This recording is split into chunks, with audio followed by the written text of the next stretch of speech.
오늘은 로마서 11장 17절에서 32절까지 말씀입니다. 좀 긴데 우리 함께 교독하면서 천천히 읽도록 하겠습니다. 특별히 설교 중에 약간 이렇게 관련돼 있는 것이어서 그러니까요.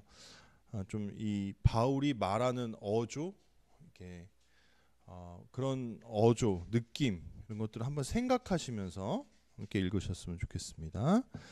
함께 17절부터 제가 읽도록 합니다. 잘 가꾼 올리브 나무 가지들 가운데 몇 개가 잘려 나갔습니다. 그런데 그대는 야생 올리브 나무이면서 그것들 사이에 접붙여졌습니다. 그래서 잘 가꾼 올리브 나무 뿌리에서 나오는 자양분을 함께 누리게 되었습니다. 잘려나간 나무에서 으스대지 마십시오. 으스대는 분들 그대가 뿌리를 떠받치고 있는 것이 아니라 뿌리가 그들을 떠받치고 있는 것입니다.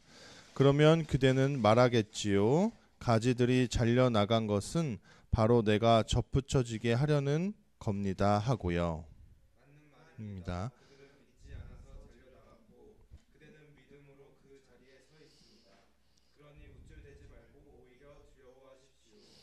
하나님이 본디부터 있던 가지들을 아끼지 않으셨다면 또한 그대도 전혀 아끼지 않으실 테니까요.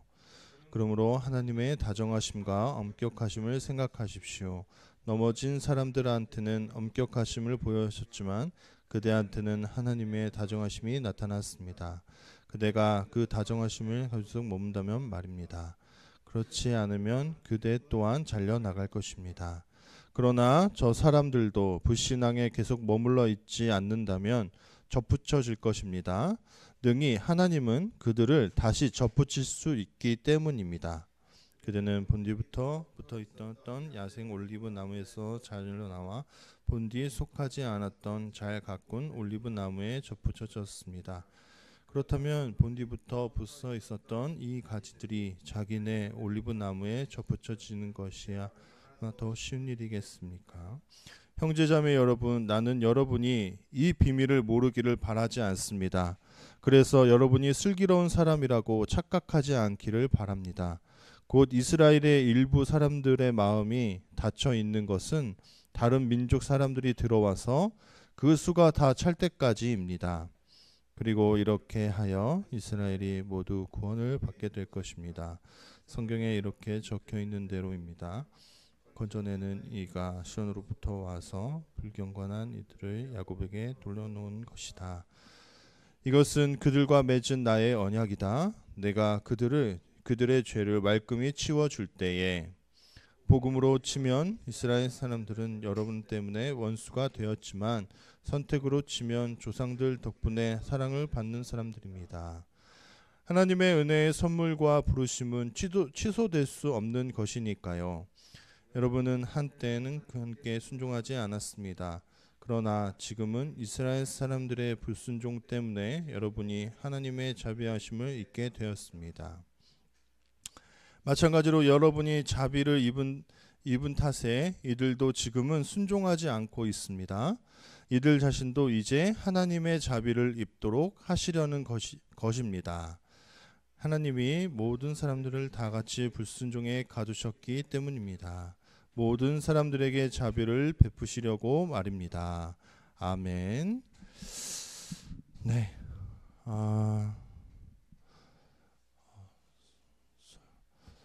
지금은 설 연휴가 시작되었습니다. 또 우리 모두 오고 가는 그 걸음에 하나님의 보호하심이 있기를 간절히 바라고요. 또 이 기간 동안 좀 슬기롭게 건강하게 잘 보내셨으면 좋겠습니다. 어제는 4분 정도의 분들이 오셔서 라면 나눔을 했고요. 특히나 이제 설교 중에 또 등장하는 이야기이긴 하지만 모녀가 오셔서 라면도 먹고 저랑 이런저런 이야기를 나누다가 돌아갔습니다. 그래서 되게 좋은 공간을 잘 마련하셨다. 그리고 여러 가지 이야기들 나누고 아주 뜻깊은 시간이 되었습니다. 계속해서 기도해 주셨으면 좋겠고요. 오늘은 또 따뜻한 교회 성도님 중에 한 분이 저희 교회가 라면 나눔을 한다는 이야기를 듣고 이제 이동용 목사님이 자꾸 그 강대상에서 저희가 하고 있는 일들을 이야기를 해요. 그래서 사실 따뜻한 교회도 사실 이런 라면 나눔을 좀 하고 싶어 합니다.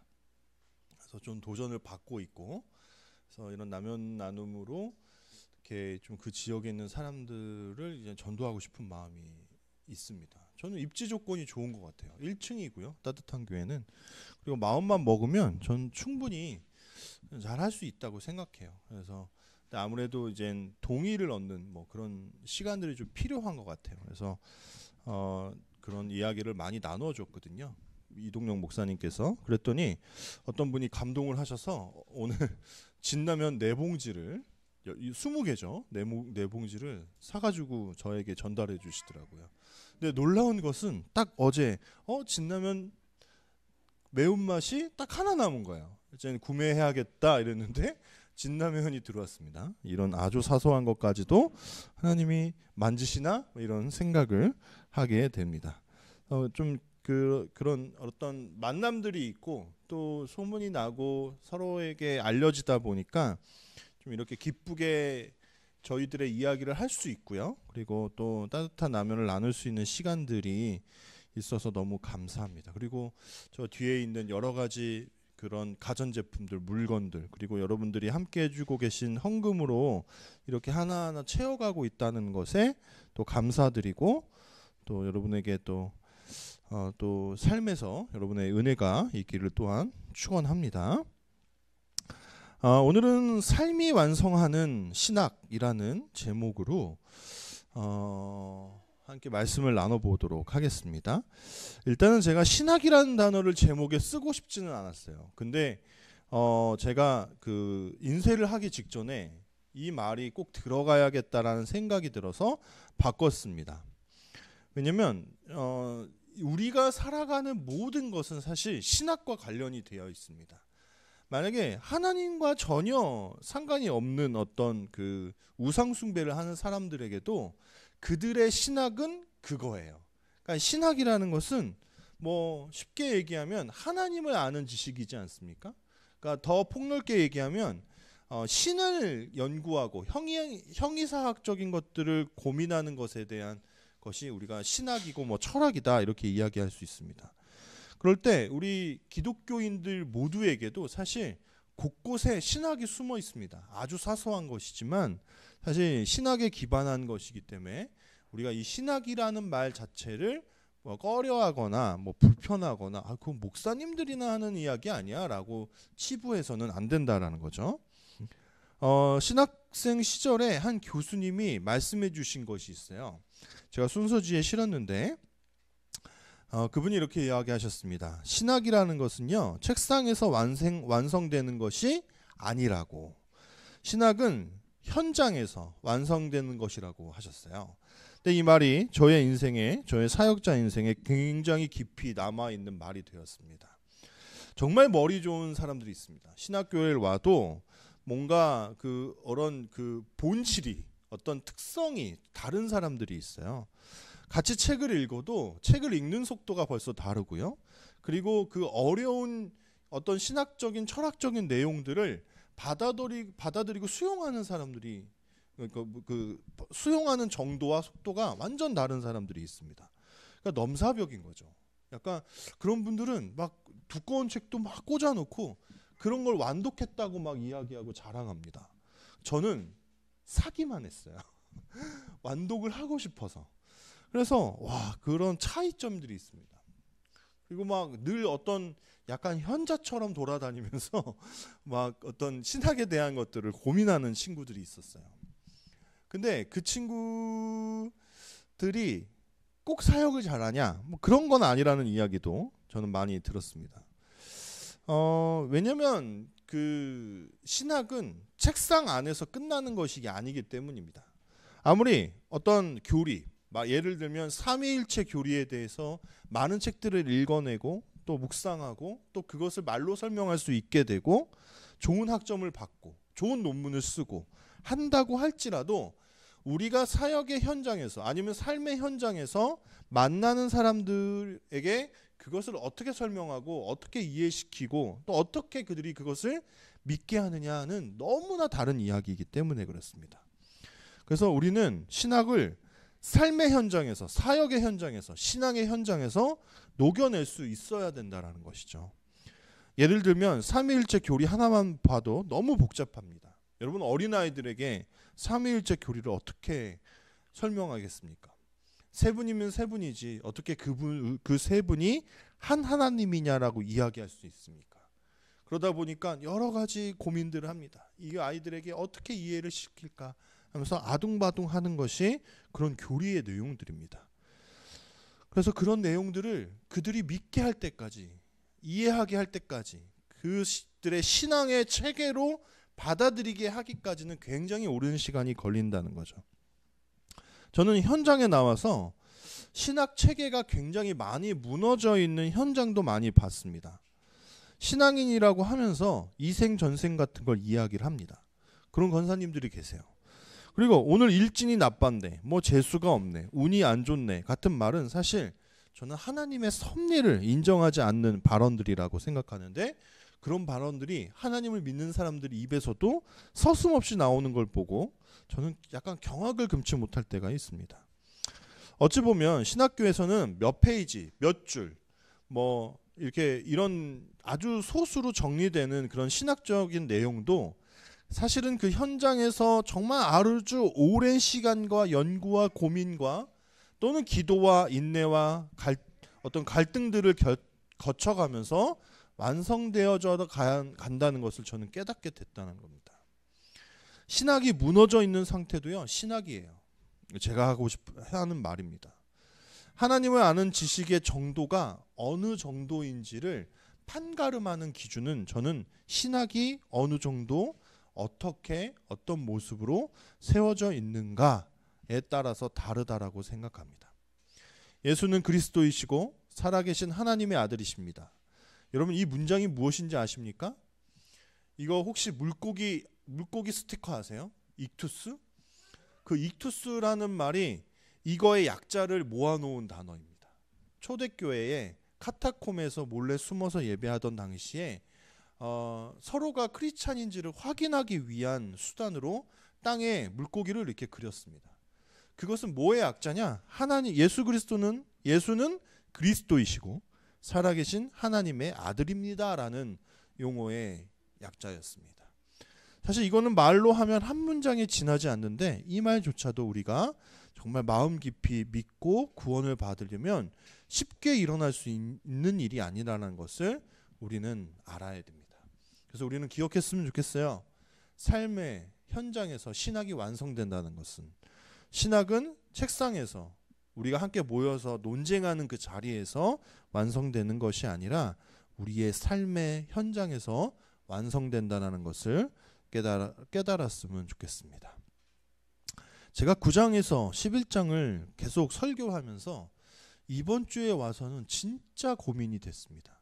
왜냐면 오늘 우리가 읽은 본문을 쭉 이렇게 보면은 거기에 비유를 들었을 뿐, 야생 감람나무와 집에서 잘 길러진 감람나무에 대한 이야기를 비유로 하면서 전달해주고 있을 뿐, 사실 그 내용은 뭐죠? 이방인과 이스라엘의 구원의 관계에 대한 이야기를 하는 거잖아요. 결국은, 그렇죠? 이걸 굳이 또 읽지 않고 설명하지 않아도 앞에서 했던 이야기들을 계속 또 이야기하는 것이거든요.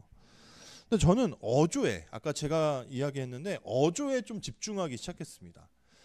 왜 이렇게 바울이 자신감이 있을까 하는 생각이 갑자기 들었어요. 여러분, 오늘 본문을 보시면 재배와 상품화를 위해서 잘 가꾸어진 올리브나무, 그러니까 예전 우리 개역 성경에는 참 감람나무, 그리고 야생에서 막 자란 올리브나무, 돌감람나무죠.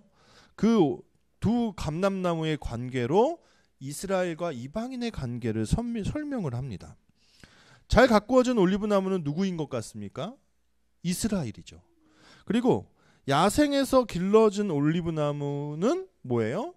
이방인입니다. 그래서 잘 가꾸어지지 않고 그냥 길바닥에 버려진 것처럼 여겨졌던 그 이방인들이 이제 어떤 일이 일어났습니까? 참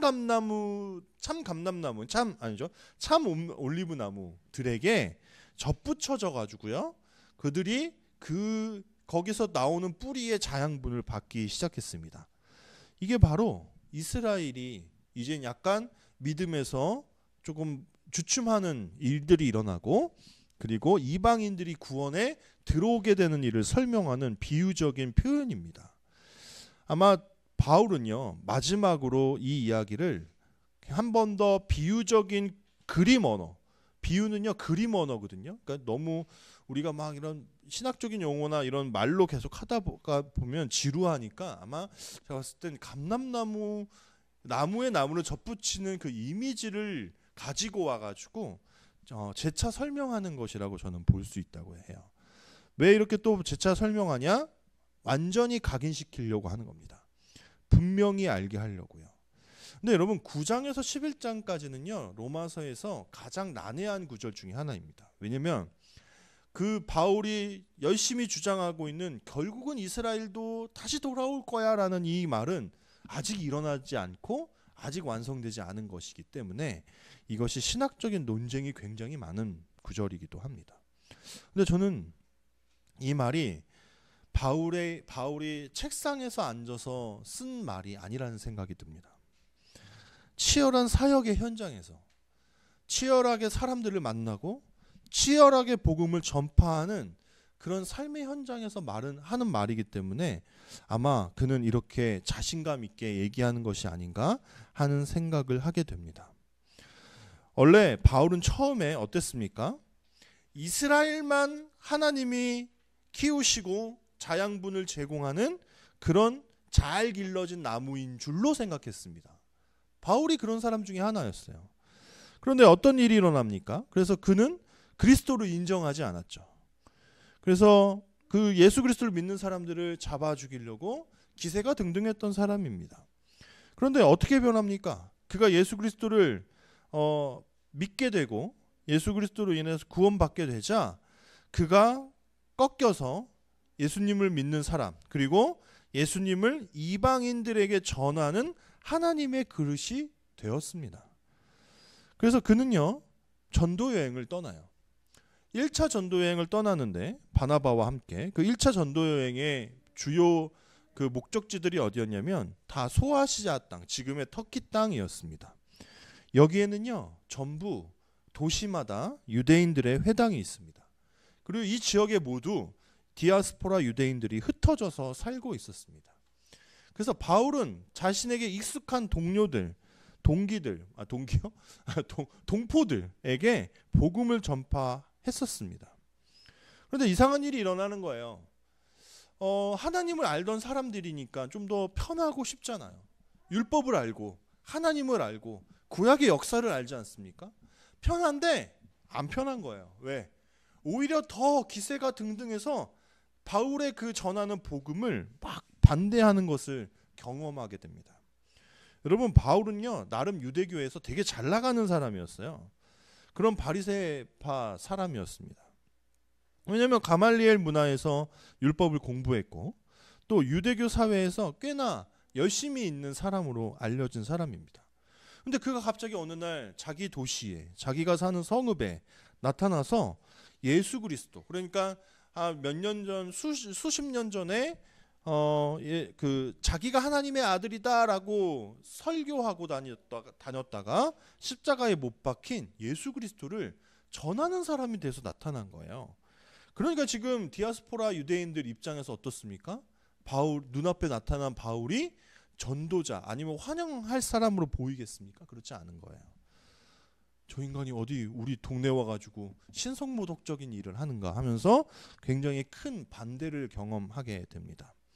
1차 전도여행 당시에 그 피시디아 안디옥이라는 게 있어요. 안디옥 교회가 안디옥이 여러 도시가 있거든요. 왜냐하면 적어도 3-4 군데가 있어요. 이집트에도 하나가 있고 지금 이 약간 시리아 땅 위쪽에도 안디옥이 하나가 있고 여기 터키에도 안디옥이 있습니다. 왜냐하면 안디옥은 안티오쿠스라는 황제의 이름을 따서 도시를 헌정할 때 이름을 붙인 것이거든요.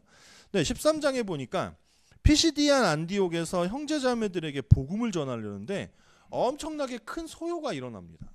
그래서 막 거의 바울이 생명의 위협을 받을 정도까지의 거부를 당해요. 그러니까 그 자리에서 어떤 구절이 등장하냐면 마음을 돌이켜서 그 성 안에서도 유대인들이 아닌 누구에게 복음을 전했다? 이방인들에게 복음을 전했다라는 구절이 나옵니다. 그런데요, 사람이요 참 안 변해요. 참 안 변합니다. 왜냐면 저희가 익숙했던 사람들, 익숙한 어떤 단체, 이거 또 가게 돼 있어요. 2차 전도 여행을 시작할 때 어떤 일이 일어납니까? 바울은 또 다시 1차 전도의 여행 때 돌았던 그 동네를 다시 한번 돌면서 복음을 전파하려고 해요. 왜요?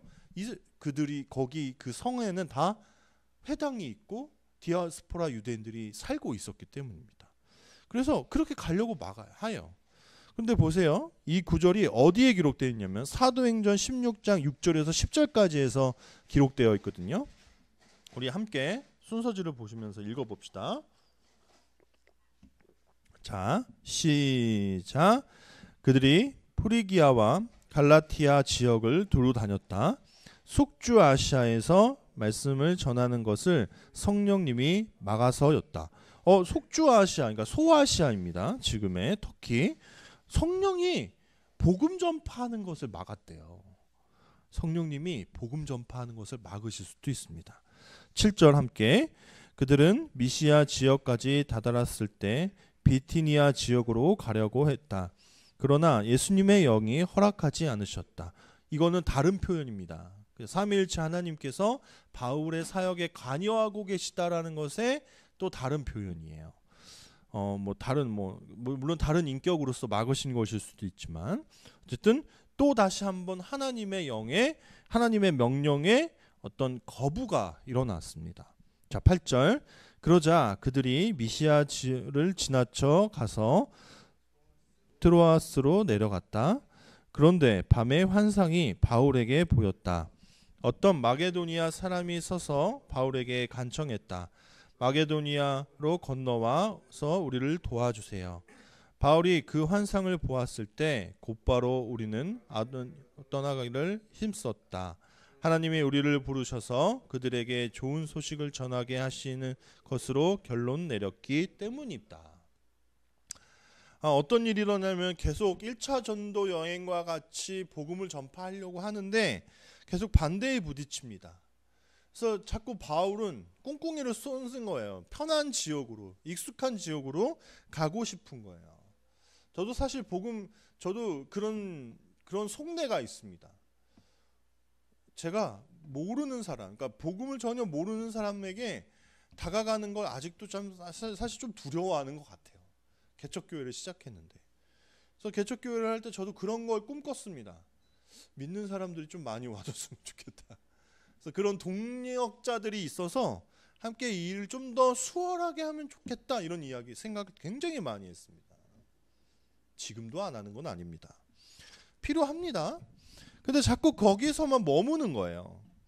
그러니까 어떻게 해요? 하나님께서 2번이나 막으시고 또 하룻밤에는 환상으로 마게도니아 사람의 모습을 보이게 하셔서 그들에게로 바울에게 메시지를 전합니다. 건너와서 우리를 도와주세요라고요.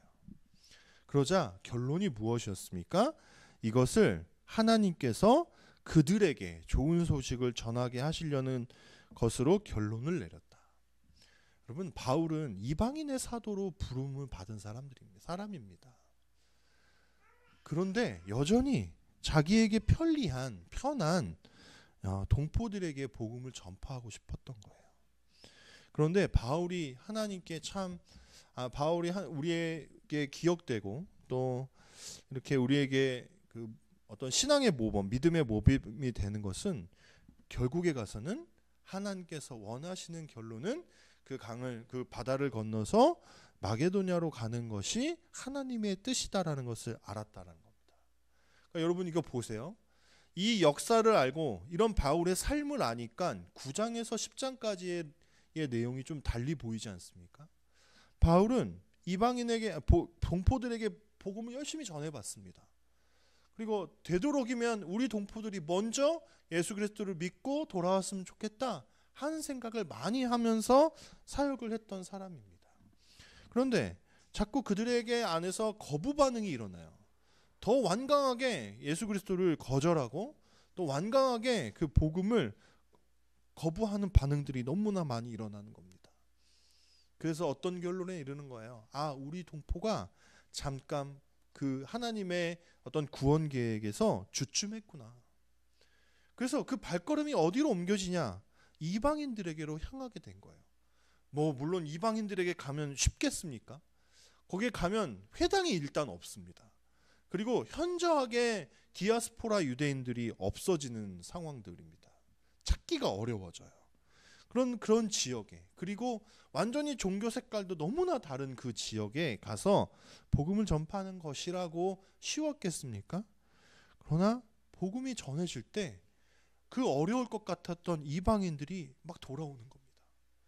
그러니까 이방인들에게 하나님의 복음이 전해지는구나, 돌아오게 되는구나, 믿지 않는 사람들이 복음을 받아들일 수 있구나 하면서 그렇게 깨달음 가운데에 9장에서 11장까지의 내용을 쓴 겁니다.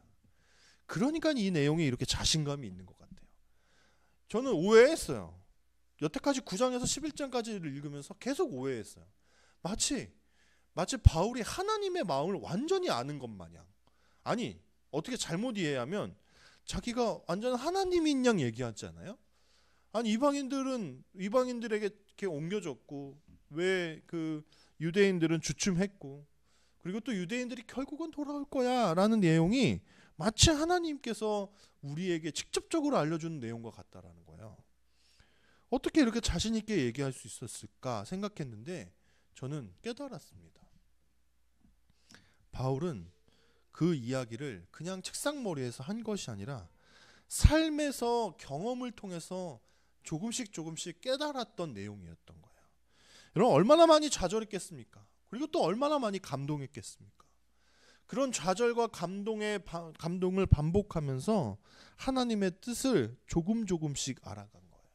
그래서 하나님의 뜻을 우리보다 훨씬 많이 알고 앞선 바울이 9장에서 11장까지의 내용을 아주 자신감 있게, 아주 당당하게, 그렇게 강한 어조로 쓸 수 있었던 것입니다. 여러분, 지금도 열심히 연구되고 있는 9장에서 11장까지의 내용이 얼마만큼 삶과 긴밀하게 연결되어 있는지 아십니까? 그래서 책상에서만 그 성경을 읽어서 이해할 수는 없는 겁니다. 정말 이방인과 같은 사람들에게 뛰어들어서 복음을 전파해보고, 또 정말 나의 그 가까운 친척들, 아니면 믿음의 사람들 중에도 막 믿음이 엉망인 사람들이 있잖아요. 그 사람들에게도 내용을 전해보고 하면서 그렇게 우리는 하나님의 뜻을 알아가야 됩니다. 어제는 또 한 번 참으로 즐거운 나눔이 있었습니다. 뭐냐면 설 연휴여서요. 핑계죠. 긴데 많은 분이 오시지 않을 거다라는 예상이 갑자기 들었어요. 그래서 사실 설거지도 막 한참 쌓아놓고 좀 별로 안 올 것 같은 거예요. 그래서 저도 라면 먹으면서 어제는 좀 건강한 면으로 먹었는데 먹으면서 약간 여유를 부리고 있었어요. 천천히 하자, 쉬엄쉬엄 하자. 근데 갑자기 제가 아까 얘기했던 모녀와 그리고 한 아저씨가 오셔서 갑자기 너무 바빠졌었습니다. 몇 번 당근에서 보셨대요. 그랬는데 시간이 안 맞고 그래서 못 오셨답니다. 근데 그 모녀는 사실 어머니는 옆에 있는 교회를 다니시는 분입니다. 그래서 지나다니면서 여기에 교회가 있네라는 생각을 하셨다고 해요. 근데 이분은 여러 그런 어떤 활동들을 하십니다. 그래서 자기가 활동하고 있는 내용들 그래서 막 나누어 주시고요. 또 이 공간이 너무 잘 꾸며졌다고 칭찬도 해주시고 자기도 선생님들이랑 같이 와서 모임 가져도 되냐고 막 이렇게 해주셨습니다. 감사한 일이죠. 그러면서 또 집에 있는 그 책도 기증해 주시겠다고 하고요. 또 여러 가지 뭐 운영에 대한 이야기들 막 나누는 시간을 가졌습니다. 더 나아가서는 처음 뵌 분인데 어떻게 하다 보니까 제가 왜 이런 목회 이런 사역의 모습을 하고 있는지, 그리고 왜 제가 선교적 교회를 하고 싶은지 뭐 이런 이야기도 전할 수 있는 기회가 있었고요. 많은 이야기들을 하여튼 나누고 돌아가게 됐습니다. 돈을 사용하지 않아도 편하게 올 수 있는 공간이 동네에 하나쯤은 있었으면 좋겠다는 마음으로 시작했다고 이야기를 했습니다. 그래서 그분들과 이렇게 열심히 이야기를 나누는 가운데 저는 하나님께 또 감사하고 찬양하면서 라면 나눔을 마무리했습니다. 그러면 저도 하면서 될까 하는 고민을 많이 합니다. 여기 아무것도 없었던 그런 빈 공간을 이렇게 채워 놓는다고 한들 정말 누가 올까? 시작하면서도 반신반의했습니다. 근데 저희가 걸음을 떼고 한 걸음 한 걸음 걸어갈 때 사실 그 걸음걸음에 어떤 누군가를 만나고 누군가와 대화를 나눌 수 있게 하는 그 지점들을 허락하시는 것은 저의 힘과 저의 노력이 아니라 하나님께서 하고 계시다라는 것을 깨달았어요. 정말 어떤 날은요, 제가 딱 2번 그 홍보지를 들고 이렇게 거리를 걸어 다녀봤거든요. 정말 제가 나가는 날은요, 어디 대화를 걸 만한 사람도 잘 안 보여요. 되게 신기해요. 아니, 사람은 많은데 뭔가 이거를 받을 수 있는 상황이 안 되거나 뭔가 제가 불편하거나 아니면 애들한테 좀 전해주고 싶은데 애들한테 이걸 애들이 없어요. 막 놀이터까지 가기엔 내가 시간이 좀 부족한데 뭐 이런 생각을 하게 됩니다. 그런데 그냥 이 자리를 지키고 있고 여기에서 그냥 라면을 끓이고 있는데도 하나님께서는 그런 그런 만남들을 하게 하신다라는 거예요. 그래서 그러면서 다시 오늘 말씀을 들여다보았을 때 저는 오늘 이 로마서 9장에서부터 11장까지 대단원이 어떻게 마무리가 되는지를 다시 한번 자세히 보게 됩니다. 33절에서 36절까지인데 이것은 여러분들 성경책을 보시면 찬양이라고 되어 있습니다. 우리 함께 읽어볼까요? 오 그지 없이 깊도다. 하나님의 부유하심과 지혜와 지식은 하나님의 판결은 가늠할 수 없고 하나님의 길은 헤아릴 길이 없구나. 누가 주님의 생각을 알았는가? 누가 주님의 의논 상대가 되었는가? 누가 주님께 먼저 드려서 되돌려 받겠는가? 모든 것이 하나님으로부터 생겨나서 하나님을 통해서 지탱되며 하나님을 위해서 존재하기 때문입니다. 하나님께 영광이 영원토록 있기를 아멘. 여러분, 이 찬양은요 정말 위대한 찬양이에요. 그냥 피아노 앞에서, 기타 앞에서 자기의 감정에 어떤 호소하면서 쓴 그런 찬양이 아닙니다. 수년간 하나님의 복음을 전파하려고 고군분투하고 수도 없이 많은 죽을 고비를 넘기고 그리고 바리부르투드로 이 소아시아와 마게도니아, 그리스 뭐 이런 로마까지 막 걸어다니면서 그렇게 복음을 전파했던 사람의 입에서 나오는 정말 진정한 찬양이 아닌가 하게 됩니다. 여러분, 삶은 결국은 찬양이 돼야 됩니다. 그런데 그 찬양은 그냥 우리의 감정에 어떤 떨림이 있고 우리 감정에, 우리의 삶에 어떤 우울한 일이 있어서 그 우울함을 달래고 위로받기 위해서 부르는 노래여서는 안 됩니다. 정말 여기서 말하는 삶은 무엇입니까? 하나님께서 우리에게 바라시는 그 삶을 온전히 살아냈을 때 부르게 되는 그런 찬양이어야 하고 그렇게 완성되는 신학이어야 한다라는 것입니다. 우리는 그럴 기회가 있습니다. 어떤 기회입니까? 삶으로 신학을 완성할 수 있는 기회. 그리고 우리의 삶으로 만나는 사람들과 그리고 또 이 복음이 전파되는 그 일로 인해서 하나님께 정말 우리의 삶을 통과한 그런 찬양을 드릴 수 있는 기회가 있다고 생각합니다. 삶으로. 그래서 그 삶을 원하시는 하나님께 우리의 삶을 온전히 드릴 수 있어야 된다고 생각합니다. 성령님께도 맡겨보고, 또 때로는 예수님께서 그 일을 하지 말라고도 해보고, 그러면서 또 우리는 다른 길로도 가보고, 또 하나님께 인도함을 받고 하면서 하는 그러한 완성해가는 신학을 만들어갈 수 있는 그런 교회라는 사실입니다. 우리는 어떤 입으로만 떠드는 무엇인가 되지 않기를 저는 바랍니다. 정말 우리의 삶이 하나님께서 원하시는 그런 복음 전파의 수단이 되고 그러한 통로가 되기를 저는 간절히 바랍니다. 참 한 2주 라면 나눔하면서 하나님께서 저에게 좀 자신감을 불어넣어 주셨어요. 왜냐? 그것은 너가 잘하고 있어 하는 것이 아니라 하나님, 내가 조금씩 이루어갈 거야. 내가 조금씩 그 일을 해낼게. 너는 발맞춰 와 하는 위로로 저는 느껴졌습니다. 돌아오게 될 겁니다. 이 지역에 많은 사람들이요. 이방인들이 복음을 받아들였고 또 이스라엘 백성들이 결국은 돌아오게 될 거야라는 확답을, 그런 확신을 가질 수 있는 것처럼 하나님께서 준비하고 계십니다.